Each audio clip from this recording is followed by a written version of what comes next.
جب تم نے وہ بات سنی تھی تو مومن مردوں اور عورتوں نے کیوں اپنے دلوں میں نیک گمان نہ کیا اور کیوں نہ کہہ دیا کہ یہ کھلم کھلا بہتان ہے؟ یہ بہتان لگانے والے اپنی بات کی تصدیق کے لیے 4 گواہ کیوں نہ لائے؟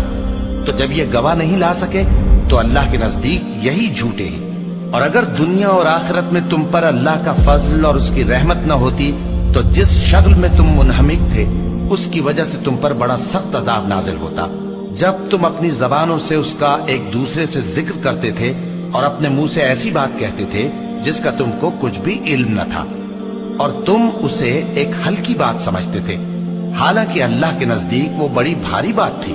اور جب تم نے اسے سنا تھا تو کیوں نہ کہہ دیا کہ ہمیں شایع نہیں کہ ایسی بات زبان پر لائیں؟ پروردگار تو پاک ہے، یہ تو بہت بڑا بہتان ہے۔ اللہ تمہیں نصیحت کرتا ہے کہ اگر مومن ہو تو پھر کبھی ایسا کام نہ کرنا، اور اللہ تمہارے سمجھانے کے لیے اپنی آیتیں کھول کھول کر بیان فرماتا ہے، اور اللہ جاننے والا ہے، حکمت والا ہے۔ جو لوگ اس بات کو پسند کرتے ہیں کہ مومنوں میں بے حیائی یعنی تہمت بدکاری کی خبر پھیلے، ان کو دنیا اور آخرت میں دکھ دینے والا عذاب ہوگا، اور اللہ جانتا ہے اور تم نہیں جانتے۔ اور اگر تم پر اللہ کا فضل اور اس کی رحمت نہ ہوتی تو کیا کچھ نہ ہوتا، مگر وہ کریم ہے، اور یہ کہ اللہ نہایت مہربان ہے، رحیم ہے۔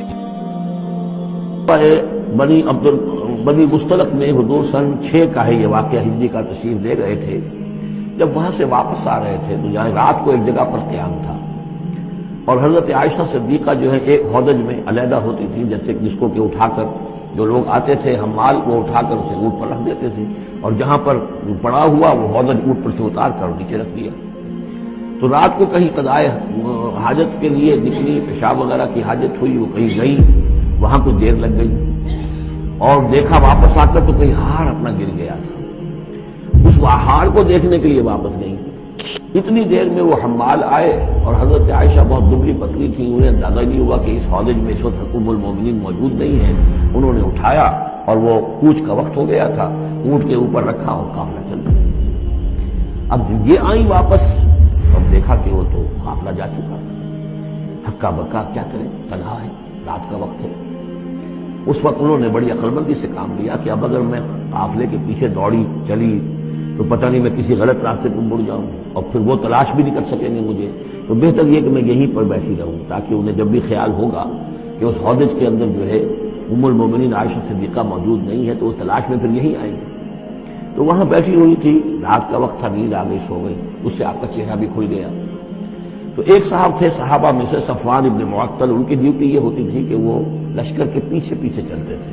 لشکر چل رہا ہے تو ذرا فاصلے سے کہ کہیں کوئی گری پڑی چیز رہ گئی ہو، کہیں کوئی بیمار ہو وہ چل نہ پایا ہو لشکر کے ساتھ اور رہ گیا ہو پیچھے، تو پیچھے وہ دیکھ بھال کرتے ہوئے آتے تھے۔ انہیں دور سے نظر آیا کہ یہاں کوئی ہے پڑی ہوئی ہے، گٹھڑی سی پڑی ہے کوئی، جا کر دیکھا، حضرت عائشہ کو پہچان لیا، اور وہ کہتے ہیں کہ میں نے اس لیے پہچان لیا کہ حجاب کی آیت کے نازل ہونے سے پہلے میں نے انہیں دیکھا تھا۔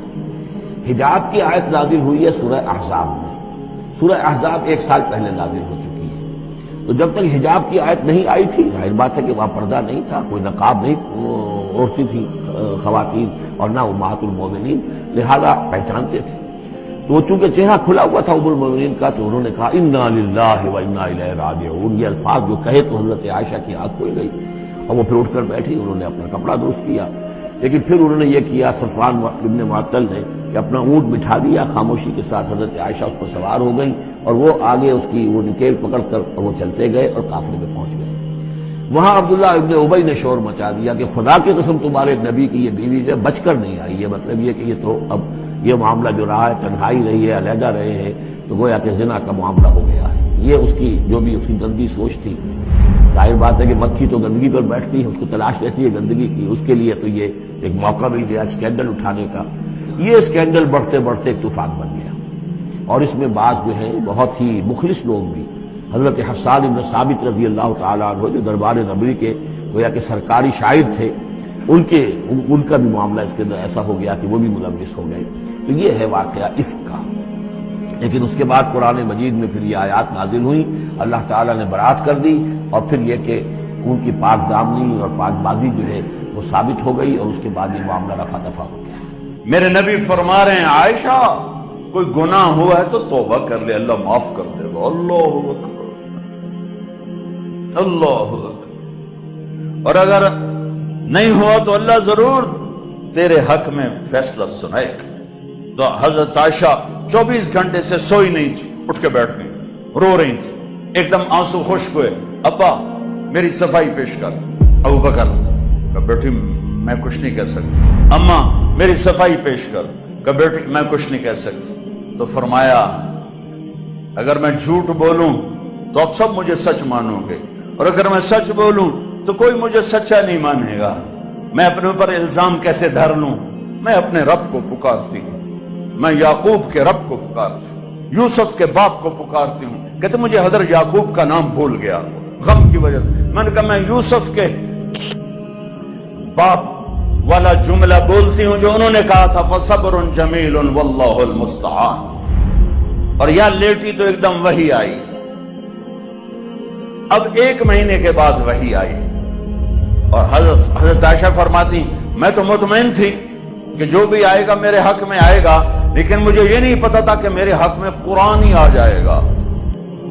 مجھے تھا کہ جبریل آ کر کہہ دے گا سب غلط ہے، اور میرے باپ ایسے کانپ رہے تھے اور میری ماں ایسے کانپ رہی تھی۔ میں قربان جاؤں صدیق کے صبر پر۔ فرشتوں سے معصوم بیٹی پہ الزام لگا، ایک دفعہ جا کے دربار رسالت میں نہیں کہا یا رسول اللہ یہ کیا ہو رہا ہے، پورے مہینے میں ایک جملہ بولا، ایک سبحان اللہ، یہ کام تو کبھی کفر میں نہ کیا، آج ایمان کے بعد ہماری عزتوں پہ داغ لگایا جا رہا ہے۔ جب وہی ختم ہوئی تو اللہ کے نبی مسکرائے کہا عائشہ مبارک ہو، اللہ خود تیرے لیے گواہ بن کے آ گیا۔